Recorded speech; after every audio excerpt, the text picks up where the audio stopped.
సిద్దిపేట జిల్లా హుస్నాబాద్ పట్టణంలోని 1వ వార్డులో కాంగ్రెస్ పార్టీ ఆధ్వర్యంలో మున్సిపల్ ఎన్నికల ప్రచారానికి మంత్రి పొన్నం ప్రభాకర్ శ్రీకారం చుట్టారు. పార్టీ శ్రేణులతో కలిసి ర్యాలీగా ఇంటింటి ప్రచారం చేస్తూ కాంగ్రెస్ అభ్యర్థిని గెలిపించాలని అభ్యర్థించారు. మంత్రి సమక్షంలో పలువురు బీఆర్ఎస్ నాయకులు కాంగ్రెస్ పార్టీలో చేరగా వారిని కండువా కప్పి పార్టీలోకి ఆహ్వానించారు.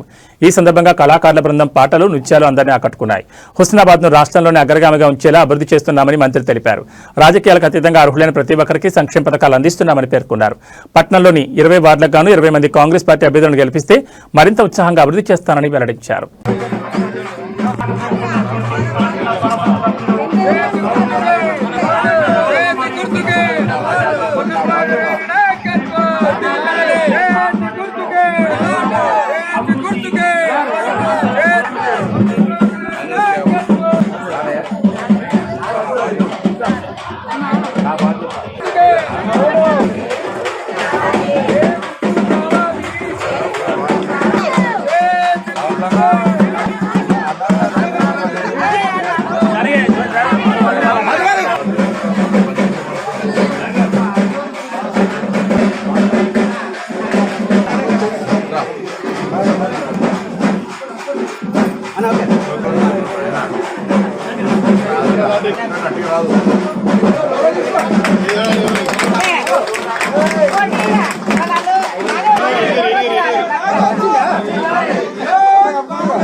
థామస్ గారు ఈరోజు అదేవిధంగా లాజర్ గారు మిగతా మిత్రులు కూడా కాంగ్రెస్లో చేరారు. వారికి స్వాగతం తెలియజేస్తూ హుస్నాబాద్లో 20 మున్సిపల్ వార్డ్స్ ఉన్నాయి.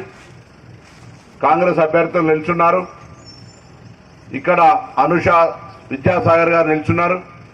మీ అందరికీ కోరుతా ఉన్నా, దయచేసి కాంగ్రెస్ పార్టీకి చేతి గుర్తు కొట్టేసి గెలిపేయండి. హుస్నాబాద్ను అన్ని రంగాల్లో అభివృద్ధి తీసుకుపోయే బాధ్యత కాంగ్రెస్ ప్రభుత్వంది. ఇప్పటికే కొంత అభివృద్ధి దిశలో తీసుకుపోతున్నాం. ఊరు పెరిగితే ఉపాధి పెరుగుతుంది, ఉపాధి పెరిగితే అందరికీ కూడా భవిష్యత్తుకు సంబంధించిన ఒక మార్గం దొరుకుతుంది. కాబట్టి ఆ విధంగా దీన్ని అభివృద్ధి చేసే ప్రయత్నం చేస్తూ ఉన్నాం. అదిగాక 10 ఏళ్ళుగా వాళ్ళు డబుల్ బెడ్రూమ్లు ఇస్తానని ఒక్కరు కూడా డబుల్ బెడ్రూమ్ ఇవ్వలే. ఒక కేబీ కాలనీకి సంబంధించి 62 ఇళ్ళు ఇచ్చినాం. ఇంకా మిగిలిన వాళ్ళు ఉన్నాయి. 10 ఏళ్లలో వాళ్ళు ఇవ్వనప్పుడు ఒకటే సంవత్సరంలో మొత్తం ఇవ్వగలుగుతాం. ఇంకా చాలా మందికి ఇవ్వాలి. వచ్చే ఏడాది అందరికి ఇస్తాం. ఆ విధంగా ఇందిరమ్మలు ఇచ్చినాం. రేషన్ కార్డుల కొరకు తిరుగుతూ కూడా రేషన్ కార్డులు ఇవ్వలే వాళ్ళు. ఇలా రేషన్ కార్డులు ఇచ్చినాం. రేషన్ కార్డులలో దొడ్డు బియ్యం, తినడానికి పనికిరాని బియ్యం ఇస్తే ఇవాళ మీరు తినగలిగేటువంటి సన్న బియ్యాన్ని ఇస్తూ ఉన్నాం. అంతేకాదు అందరికి కూడా 200 యూనిట్ల కరెంటు ఫ్రీ వస్తుంది కదా. మీకు బిల్లు కడతలేరు కదా. 200 యూనిట్ల కరెంటు ఫ్రీ వస్తూ ఉంది. మీరు ఎక్కడికి వెళ్ళినా ఆర్టీసీ బస్సులు ఇట్లా ఆపగానే ఎక్కడికైనా కూడా బస్సు ఎక్కి పోగలుగుతున్నారా లేదా? ఆర్టీసీ బస్సులో ఫ్రీగా ప్రయాణం చేస్తూ ఉన్నారు. మహిళా సంఘాలకు కూడా వడ్డీ లేని రుణాలు ఇస్తూ ఉన్నాం. ఈ విధంగా ఇన్ని కార్యక్రమాలు జరుగుతూ ఉన్నప్పుడు కాంగ్రెస్ పార్టీని ఆశీర్వదించాల్సిన అవసరం ఉన్నది. మేము ఇవ్వాల్సిన 2 అంశాలు. ఒకటి పెన్షన్లకు సంబంధించి ఆ రాష్ట్ర ప్రభుత్వం 10 ఏళ్లలో మొత్తం గల్లా ఖతం చేసినప్పటికి కూడా ఇన్ని కార్యక్రమాలు చేస్తూ ఉన్నాం. తప్పకుండా పెన్షన్లకు సంబంధించి ముసలిలో కానీ వితంతులో కానీ ఇచ్చేటువంటి విధంగా మా బాధ్యత. దయచేసి మిమ్మల్ని కోరుతాను, ఇంకా మిగిలిపోయిన ఇందిరం ఇళ్లలో కూడా ఇల్లు ఇచ్చే బాధ్యత మాది.